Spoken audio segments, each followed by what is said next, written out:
ജനാധിപത്യത്തെ അട്ടിമറിച്ച കാലം ഇതിനു മുമ്പ് ഉണ്ടായിട്ടില്ലെന്ന് എംപിമാർ. തെരഞ്ഞെടുപ്പ് കമ്മീഷൻ സംശയങ്ങൾ നീക്കം ചെയ്യണമെന്ന് ശശി തരൂരും ആവശ്യപ്പെട്ടു. ബി.ജെ.പി. കമ്മീഷൻ ഓഫ് ഇന്ത്യയായി തെരഞ്ഞെടുപ്പ് കമ്മീഷൻ മാറിയെന്ന് ഷാഫി പറമ്പിൽ പറഞ്ഞു. രാജ്യത്തെ തെരഞ്ഞെടുപ്പ് കമ്മീഷൻ സംശയത്തിന്റെ നിഴലിലാണെന്ന് എ റഹീം എംപിയും പ്രതികരിച്ചു. ബി.ജെ.പി. ജനാധിപത്യത്തെ കൊല്ലുന്നുവെന്ന് ഹാരിസ് ബീരാൻ എംപിയും പറഞ്ഞു.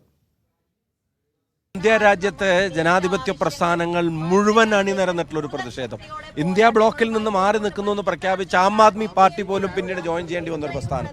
രാഷ്ട്രീയം ഉള്ളവനും ഇല്ലാത്തവനും ഈ ധർമ്മസമരത്തിൽ രാഹുൽ ഗാന്ധിക്കൊപ്പം ഉണ്ട്. കാരണം ഇത് രാജ്യത്തെ തകർക്കുകയാണ്. ജനാധിപത്യ വിരുദ്ധമായിട്ടുള്ള നടപടിക്കെതിരെ ജനാധിപത്യം സംരക്ഷിക്കാൻ വേണ്ടി ഇന്ത്യ മുന്നണി നടത്തിയ പോരാട്ടം വൻപിച്ച വിജയമായിരുന്നു. ഇന്ത്യയുടെ സമര ചരിത്രത്തിൽ ഉജ്ജ്വലമായ റെക്കോർഡായി രേഖപ്പെടുത്തുമെന്ന കാര്യത്തിൽ സംശയം വേണ്ട. പുതുതായിട്ട് SIR എന്തിനാണ് SIR കൊണ്ടുവരുന്നത്? അവർക്ക് അനുകൂലമായ ഒരു പുതിയ വോട്ടർ പട്ടിക തയ്യാറാക്കുകയാണ്. എന്തിനാ?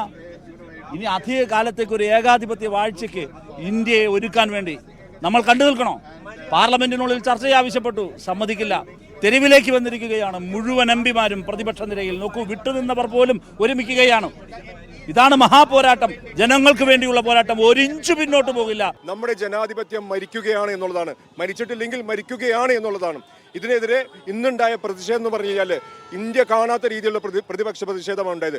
എല്ലാ എംപിമാരും പങ്കെടുത്ത ഒരു പ്രതിപക്ഷ പ്രതിഷേധം. ഈ പ്രതിഷേധത്തിൽ എന്തായാലും ഈ സർക്കാർ ആടി ഉലയുകയെ തന്നെ ചെയ്യുമെന്നുള്ള ഉറപ്പാണ്.